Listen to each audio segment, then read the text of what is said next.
Every now and then I see something security-wise which just kind of beggars belief. It's just too weird to be true.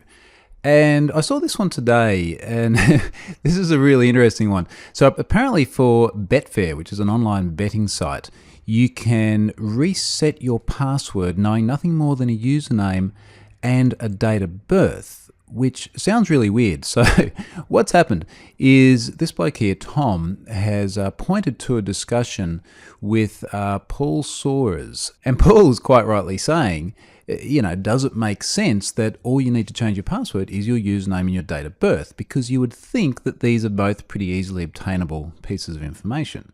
So anyway, there's then an ensuing sort of almost like an argument between Paul and Betfair.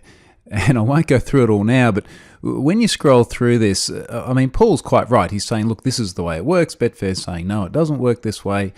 Betfair, frankly, gets rather obnoxious and not very customer service-like at all.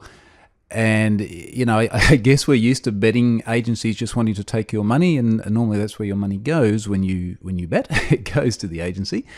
But, an attitude like this is just really quite bad.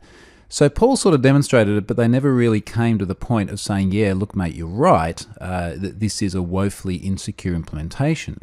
So let's take a look at it and see what actually happens. So I'll just jump over and we might just grab a new Betfair tab here.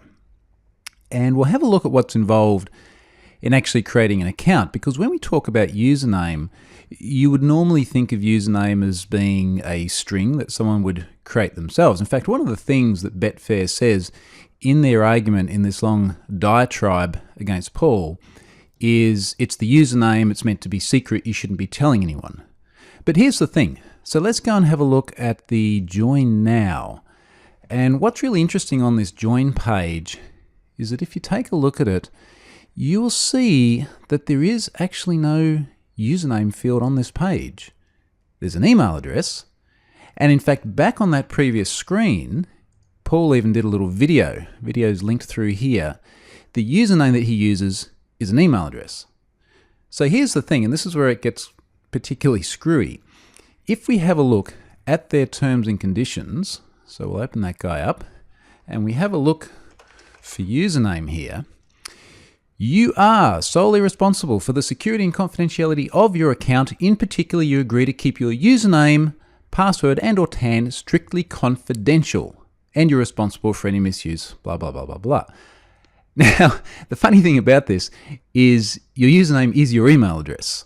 It goes on. You undertake to protect your username and password in the same way you would in respect of your bank cards.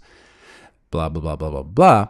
So basically, you need to treat your email address like you would your bank card, i.e. not give it out to anyone. But that's what you do with an email address. That's how people send you email. They need to know what it is. That's the thing you put on your business cards. That's the thing that you hand out for anyone who might want to contact you. So I am going to break the terms and conditions, and I am going to share what my username is because it is my email address. And we'll test whether what they say about not just needing an email address and a birth date is enough to reset your account. So we'll get rid of that. I don't think we want live chat now because frankly they haven't really been very helpful with their customer service. Get rid of that. Let's go back to the Betfair site and let's assume I've forgotten my password. Now I did just create an account, a legitimate account with my legitimate details. Now the username, the thing you're meant to keep private and not meant to share with anyone, is of course my email address. And sorry guys, but this is my email address and I'm going to show whoever the hell I like what it is because that's how I get email. Let's check. And it is thinking. And now it just wants my date of birth. So I am going to obfuscate this, but having said that, it's a date of birth. How hard is it to find someone's date of birth? Because we whack it all over social media these days anyway. So let's go through and choose my legitimate date of birth. And again, we'll work on the assumption that basically anyone knows my email address. And again, it's my email address. It's on my blog. It will take you about 30 seconds from now to discover exactly what it is. It is not a private thing. Birth date, again, dead simple to find for anybody. Now, let's continue. Oh, this is handy. Forgotten your password. Would you like to create a new password? Well, let's see what we can create. So let's create, that will do there, and we'll confirm that. And now let's reset the password. Password has been changed. Okie dokie, well, that wasn't too hard. Let's see if we can actually use it. Oh, it's already logged us in, and all my things are buzzing because I've now got a confirmation email that it has been changed. But we can actually see that I do appear to be logged in up here. There's my account. And again, all I've actually needed in all this is my email address, which is mine. It's public. Sorry guys, I'm not keeping it private. That is not the point of an email address. And my birth date, which assumably is not too difficult to discover at all. And just to double check, let me now go and grab that email that I've just received, which confirms that my password has been updated. So Betfair, this is ridiculous security. Your customer service people are way out of line. It's my email. I'll do what I want with it. And frankly, if anyone really wants to lose money to a betting agency, pick one that looks after your data a little bit better. And if you do know someone who has a Betfair account and they're having a birthday and you want to give them a little present, now you know how easy it is to get into someone's account. You could always top it up for them on their birthday.